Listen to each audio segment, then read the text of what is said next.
Hi guys, welcome back to TomTalks, and we have a video today to do with women's football. It's going to be a preview basically to the season, sort of, not a full-on preview. We're going to look back over July. Obviously I was focusing on the World Cup, but the big news today, Marc Skinner has left Manchester United Women. Celebrate good times, come on. He's bloody gone. And it's long overdue. It's long overdue. But it might not be a good sign. Let's get into it. Marc Skinner's gone. So he's apparently left by mutual consent. Technically, he wasn't sacked. Who knows these days? The ins and outs of managers. But he's gone, and it's the right decision. He has took this club as far as he could. He won us an FA Cup. He's got us into the Champions League a couple of times. Of course, we got to the quarterfinals last season, but his football is dire to watch. He can't beat Chelsea to save his life outside of that one FA Cup semi-final.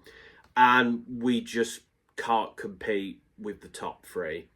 And judging by the transfer window so far, we can't compete with Tottenham or London City either. So he's gone. And he needed to go he needed to go really the end of the previous season, not this season that's just been the one before, because, he was never going to win us a league title. He was never going to win us a Champions League. And he was never going to win us probably another trophy. We lost two other FA Cup finals to Chelsea. We lost the League Cup final to Chelsea. The way we just bottled top three last season, going out of the Champions League the way we did, we're 1-0 up at half-time, level on aggregate, let's park the bus. Let's try get to penalties. Surprisingly, it didn't work. And, yeah, he's gone now. And, thank you for the FA Cup we won and some other good times. But, yeah, he needed to go. It's simple as that.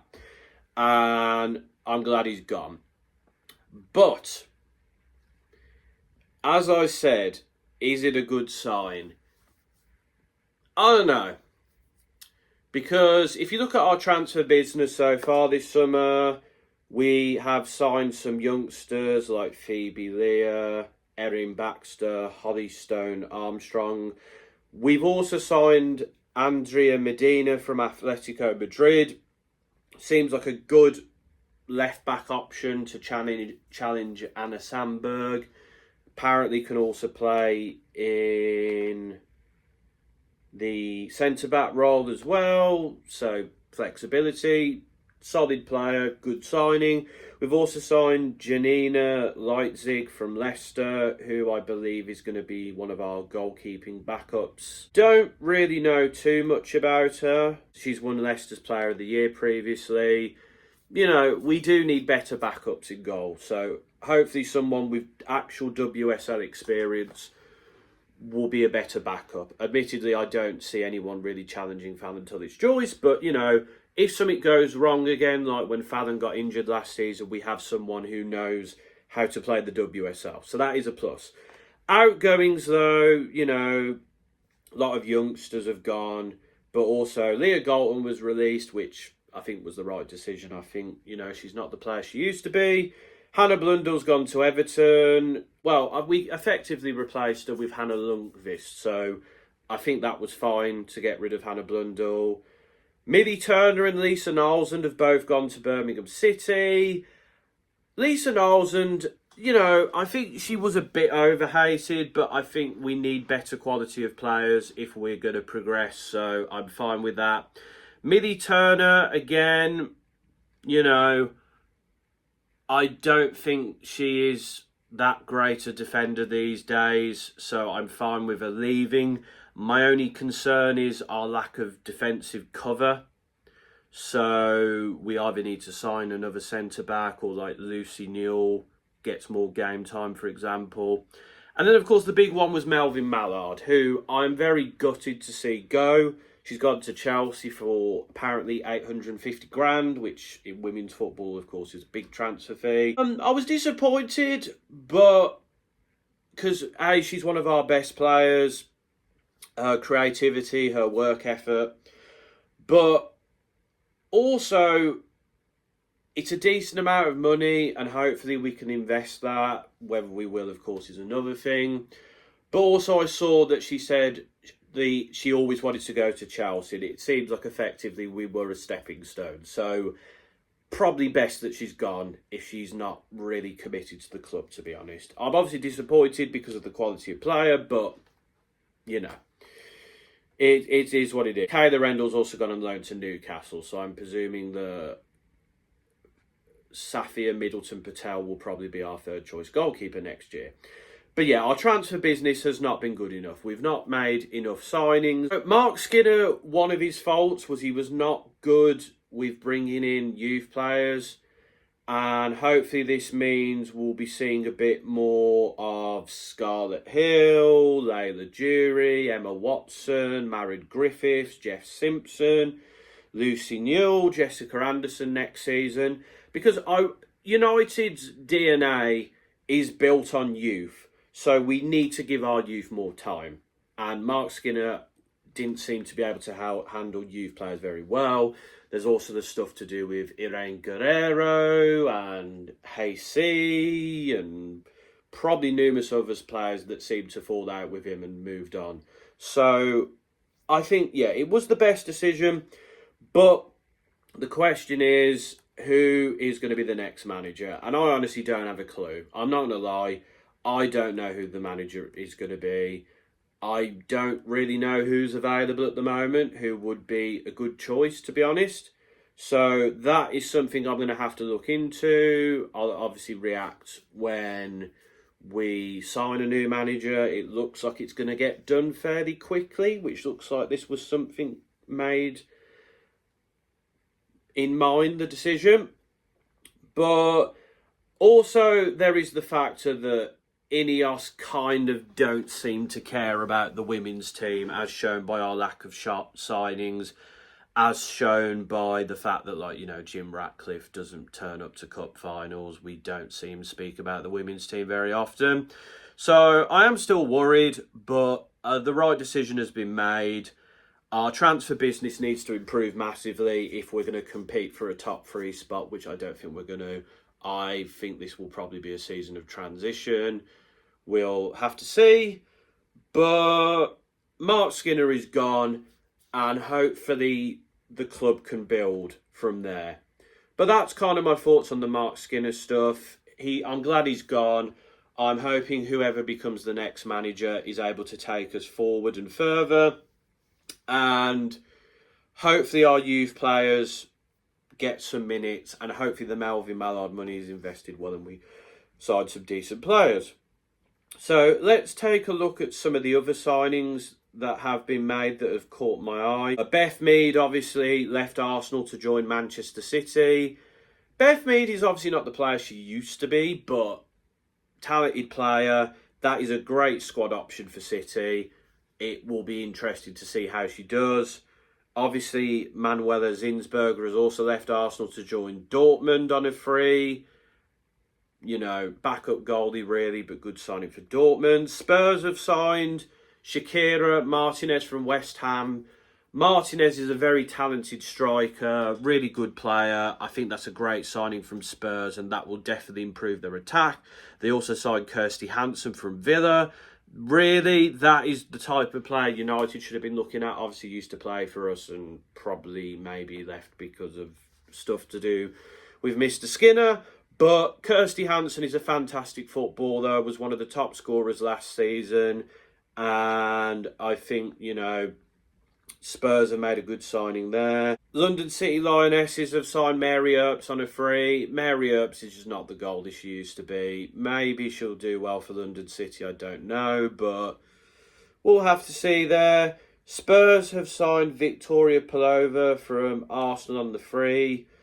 Dutch national team midfielder, has plenty of experience playing in the WSL. That is a good signing from Spurs. That is someone who's going to make them a lot more competitive and take them to that next level. Sam Kerr's obviously left Chelsea to join Gotham on a free. Had a great career at Chelsea, makes perfect sense to me. Again, Spurs have signed Selma Panegstuen, who's a Norwegian national team goalkeeper. Well, one cap, but young goalkeeper. Definitely someone who's going to challenge for the first team jersey. So a bit of smart business there. Tottenham have signed Caitlin Dijkstra from Wolfsburg. Dutch international, experienced defender. Again, Spurs are making good moves, good business in the transfer market. Like, what else is there to say? Vivian Enderman has joined Liverpool from Wolfsburg. Talented forward, dangerous. I remember how she played against us last season. That's a great signing from Liverpool, I've got to say. Casey McCabe has joined Chelsea on a free from Arsenal. That was a big surprise, but added squad depth for Chelsea. Talented players still can cause a lot of problems. Guru Wrighton's obviously gone to Gotham permanently now. Katie Zellum has joined West Ham. I think, decent signing for West Ham. Definitely plenty of experience. Nicole Anyomi has gone to London City from Eintracht Frankfurt. German international forward. Scored a lot of goals at Frankfurt. And, that is someone who is going to be a real threat in front of goal for them. Villa has signed Justin Kylan from Wolfsburg on a free. Norwegian international, solid defensive midfielder, will hopefully improve them and give them more control in the middle of the park. Georgia Stanway has now joined Arsenal on a free. That's a brilliant signing from Arsenal. Georgia Stanway is a fantastic footballer, and that is a great bit of business from them. London City have signed Jana Thompson from Utah Royals, who can play at right back or in centre mid. Danish international, again, bulking up their squad. More talented individuals. A good signing from Brighton. They signed Leah Watiti, the Swiss international from Juventus, for an undisclosed fee. Good bit of business from Brighton. Have signed Johanna Wrighton-Kennard from Chelsea for an undisclosed fee. That's a loss for Chelsea, I think, and someone who will really give Leon a massive threat in the goal-scoring charts. Arsenal have also signed Geraldine Reutler from Eintracht Frankfurt on a free. Swiss centre mid, right midfielder, can bag goals, talented footballer. Again, Arsenal doing good business there. Arsenal have also signed Ona Batil from Barcelona on a free. Fantastic fullback. That is a fantastic signing from Arsenal. Really good bit of business from them. Wee bit jealous on that one. Neem Charles has joined Manchester City from Chelsea for 500 grand. Very good English defender. Good bit of business by Man City there. A lot of to-in and fro-in between the top three clubs, I've noticed. Juventus have signed Chelsea's Julia Bartel for an undisclosed fee. Spanish under-23 international. I'm interested why she's been sold by Chelsea. Not got much game time there, but she's been part of Barcelona. Maybe it'll work out at Juventus. We'll have to see. Everton's Tony Payne has joined Inter Milan on a free. Big blow for Everton. Tony Payne, a talented player, but a great signing from Inter Milan. Kiara Keating has finally left Man City, going to Liverpool on a free. I think that's a good signing from Liverpool. A great signing from London City. They've got Mappy Leon from Barca on a free. Barcelona saying a lot of their players, I've got to say, but a very talented, experienced defender for London City to sign. Arsenal have also signed Lisa Baum from RB Leipzig for an undisclosed fee. This is a talented winger who, again, will give Arsenal more depth in that position. So, Good on them. City have also signed Kaditao Diani from Lyon. That's a major signing for London City. A fantastic winger, loads of pace, goal scoring ability. What a signing from London City there. Beth England's gone to Palace from Spurs on a free. You know, solid little signing from Palace, Premier League experience. I think it makes sense. London City have also signed Arsenal's Rosa Kafaji for an undisclosed fee. Swedish forward who plays for the national team. Not loads of game time with Arsenal. I think that will be a decent little signing for London City there. I think that will give them some good squad depth in that position. Kelly Gago has finally left Everton for West Ham for an undisclosed fee. That's interesting. I thought she would have maybe gone a bigger club, but great signing for West Ham there. Spurs have signed Lyon's Alice Sombath for an undisclosed fee. Very talented right back who plays for the French national team. Spurs, again, making some really good signings and some good business. They're very proactive in the market. Arsenal have signed Misa Rodriguez from Real Madrid on a free. Solid goalkeeper who knows how to keep a clean sheet. Spanish international, of course. This is someone who is going to be great in terms of pushing Arsenal's number one there. Leicester have signed Villa's Sarah Mailing for an undisclosed fee. That's a good signing for the Championship, in my opinion. Barcelona have signed Everton's Martina Fernandez for an undisclosed fee. Spanish under-23 international, very talented defender. A loss for Everton, but Barcelona using that buyback clause, I'm presuming, very well there. Naomi Lazel has left Man City to join Everton. England under-23 international, but a good bit of business, I think, there from Everton. Chelsea have signed Giulia Dragoni from Barcelona. Talented Italian right winger who knows how to cause problems. Didn't get much game time at Barca, but I think, you know, Chelsea have seen something there and they've made the deal. And that is kind of it. Alexia Putellas has joined London City from Barca. I mean, wow, that is a huge signing for London City. One of the best footballers, arguably, in the world. Not much more to say there. So that's kind of covered a few transfers there. Arsenal have been the most productive in the market. London City and Spurs look like they're making some good business. City are doing some, and keeping Kadri Buddy Shaw, of course. That is a brilliant signing from them. Chelsea have made some decent business here and there, but I think they maybe need to do a bit more. We certainly need to do a bit more. But yeah, that's kind of my women's football roundup for July. And Marc Skinner's gone, woohoo. But a lot of work needs doing at Man Utd Women, and plenty of transfers have happened, and some big ones. I think London City and Spurs and Arsenal have been the winners in the transfer market so far with the business they've done. But we will get there, and obviously I will do shorts when the transfer window closes about how I think the transfer business has done in the WSL. But let me know in the comments, are you happy that Marc Skinner's gone? Do you think this improves Man United's chances for the season? How do you rate our transfer business? How do you rate the other team's transfer business? What would you do if you were the next Manchester United women's manager? Let me know in the comments below. And until next time, folks, this has been another TomTalks.